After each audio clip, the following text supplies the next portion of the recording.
বন্ধুরা এখন আসলাম বাজার থেকে। সকালে বাসি কাজ কমপ্লিট করে সোজা চলে গেছে বাজারে। আর চলো বাজার থেকে কি কি নিয়ে এসেছি আগে তোমাদের সাথে শেয়ার করি। এখানে আছে একটা বেদানা, এটা ঠাকুরকে দেওয়া হবে। এটা এখানে আলাদা করে রাখি আগে। আর এখানে নিয়েছি দেখো সবজি, আজকে দেখো ভেন্ডি আর চিংড়ি মাছ। তো এটা আলাদা করে এখন রাখলাম। আজকে আমি তোমাদের সাথে একটা জিনিস শেয়ার করব, তো সেটা অবশ্যই তোমরা পরের ভিডিওতে দেখতে পাবে। তো এখন সমস্ত কিছু মোটামুটি অনেক কিছু জোগাড় করা হয়েছে, এখন আরো কিছু ব্যবস্থা করা বাকি আছে। এখানে আছে তেজপাতা, আর এটা হচ্ছে তেজপাতা, আর এটা হচ্ছে হলুদ, কাঁচা হলুদ। তো যে কটা পেয়েছে এর থেকে বেশি আর পাইনি। কোত্থেকে আসো? বাজার থেকে একজনের কাছেই ছিল। তো এটা হচ্ছে কাঁচা হলুদ, আর দুটো আম এনেছি, কাঁচা আম।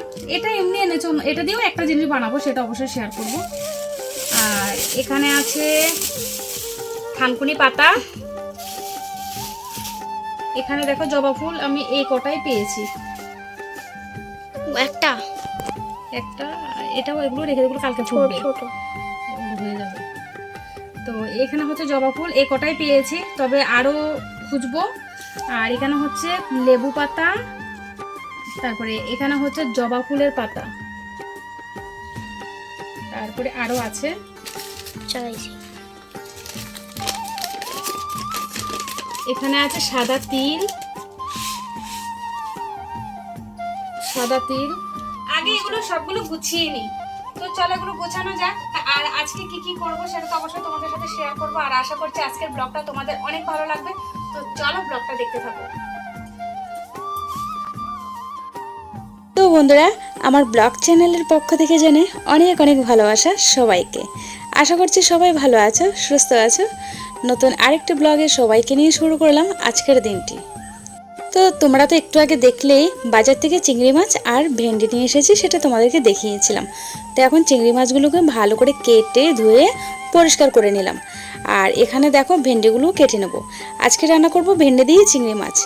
আর এই ভেন্ডি দিয়ে চিংড়ি মাছটা না খেতে অনেক ভালো লাগে। আজকে বেশি কিছু রান্না করব না, শুধু এই একটা তরকারিই রান্না করব। আর আমাদের দুজন মানুষ হয়ে যাবে। তো বাজার থেকে দুটো আম এনেছিলাম, তোমরা নিশ্চয়ই দেখেছিলে। তো আমটাকে ভালো করে খোসা ছাড়িয়ে একদম পাতলা পাতলা করে কেটে নিয়েছি। এখন এই আমটা দিয়েছি শুকাতে। আর এই আমগুলো দিয়ে কি করব সেটা একটা সময় তোমাদের সাথে শেয়ার করব।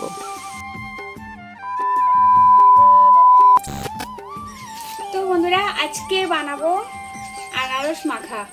তো চলো, বিকালে একটু মাখা খেতে সবারই ভালো লাগে মোটামুটি। তো দেখো আমি একটা আনারস কিনে এনেছিলাম সকালে বাজার থেকে। তো এটা এখন মাখা করব।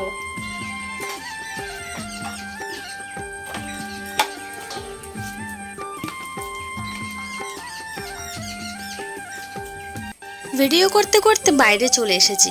ঘরে তো অন্ধকার হয়ে গেছে, কারেন্টও নেই, তাই ঘরে না ভিডিওটা ভালো আসছিল না। তাই বাইরে এসে ভাবলাম না বাইরে বসে ভিডিওটা করি।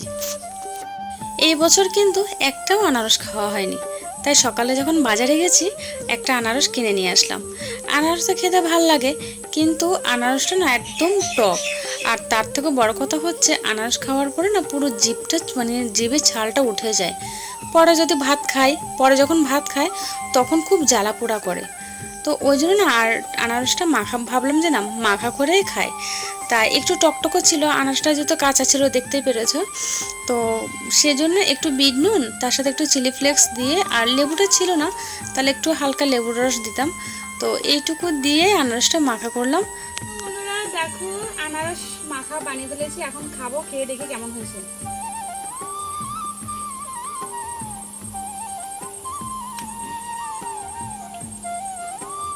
এই প্রথমবার খাচ্ছি আনারস মাখা, সত্যি খুব ভালো হয়েছে, ঝাল ঝাল টক টক।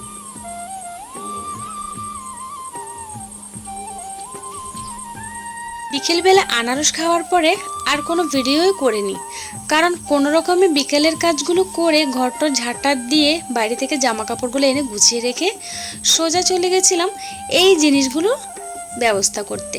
সকালে তো তোমাদেরকে বলেছিলাম যে তোমাদের সাথে আজকে একটা জিনিস শেয়ার করব। তো সেটা হচ্ছে যে কি, অর্গানিক হেয়ার অয়েল, যেটা আজকে 2 বছর ধরে আমি আমার মেয়েকে ইউজ করাই। তো তেলটা কতটা ভালো সেটা মুখে বলে হয়তো বোঝাতে পারবো না তোমাদেরকে। তো যাই হোক, পুরো ভিডিওটা তোমাদের সাথে শেয়ার করব। তো আজকে তো আর হলো না, কারণ আজকে রাত হয়ে গেছে, কারণ সমস্ত জিনিস মানে ব্যবস্থা করতে আমার এতটা বেলা হয়ে গেছে। সকালে মোটামুটি কিছু কিছু জিনিস আমি চারিদিক থেকে জোগাড় করে নিয়েছিলাম, যেমন জবা ফুলের পাতা, লেবু পাতা, মোটামুটি কিছু জিনিস। আরও এমন কিছু কিছু জিনিস ছিল যেগুলো আমার হাতের কাছে ছিল না, অনেক দূরে। তো সেজন্য কোনো রকমের বিকালের কাজগুলো কমপ্লিট করেই চলে গেছিলাম ওগুলো আনতে।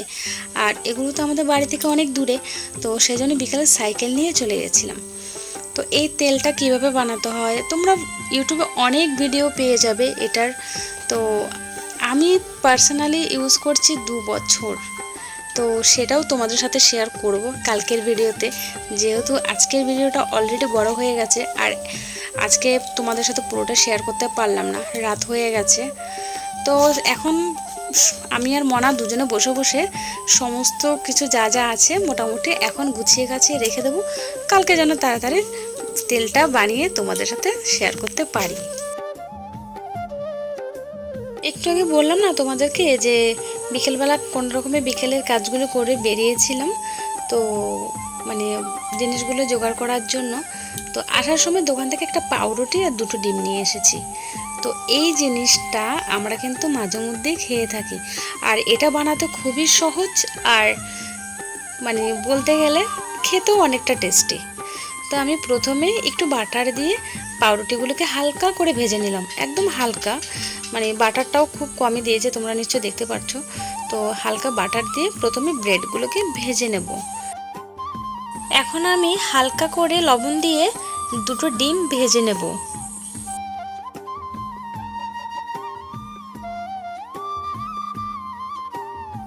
আমার কিন্তু ডিম আর পাউরুটি দুটোই ভাজা হয়ে গেছে, আর আমি একটা শসাও কেটে নিয়েছি।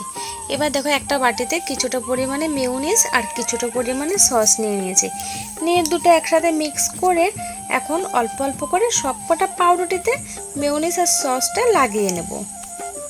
আর এই মেয়োনিজ আর সস দিলে কিন্তু স্যান্ডউইচটা খেতে অনেক ভালো লাগে। আমার কাছে তো আমি এটাকে স্যান্ডউইচ বলি, কারণ স্যান্ডউইচ একটু অন্যরকম হয়। তো আমি বাড়িতে কিন্তু এইভাবে স্যান্ডউইচ বানিয়ে খাই। তো ব্রেডের মধ্যে হাফ ডিম আর হচ্ছে কি 2টো শসা দিয়েই তো কি সুন্দর দেখো স্যান্ডউইচ বানিয়ে নিলাম। আর এটা কিন্তু হেলদি, তাই না? এটা কিন্তু তেলে ভাজা হয়নি, আর খেতেও অনেক অনেক অনেক ভালো, আর বানাতে খুবই কম সময় লাগে। তো চলো, আমাদের সন্ধ্যের খাবার কিন্তু বানানো হয়ে গেছে, এখন আমি আর মনা দুজনে মিলে খেতে থাকি। আর এদিকে দেখো অপর্ণার দুষ্টুমি কিন্তু সব কিছুতেই আছে। আর আমাকে দেখেছো এখানে স্ট্যাচু বলে ও খেতে শুরু করে দিয়েছে, এখন আবার মুভ বললো। আমাদের মধ্যে এই খুনসুটিগুলো কিন্তু সারা দিনে একবার হলেও চলবে। তো চলো, আর সত্যি কথা বলতে আমি তোমাদের কাছে রিকোয়েস্ট করব, তোমরা একবার হলো এই স্যান্ডউইচটা বানিয়ে খেতে পারো। তো খুবই টেস্টি। তো আমরা তো কখনো দেখো আমাদের মতো মানুষরা রেস্টুরেন্টে গিয়ে দামি দামি খাবার, স্যান্ডউইচ, দামি দামি খাবার খাওয়া কিন্তু আমাদের পক্ষে সম্ভব না। তো আমরা যদি চেষ্টা করি আমরা বাড়িতেই বানিয়ে খেতে পারি, আর সেটাও কিন্তু রেস্টুরেন্টের থেকেও কোনো অংশে কম হয় না। তো তোমরাও কিন্তু চাইলে একবার হলেও বানিয়ে খেতে পারো।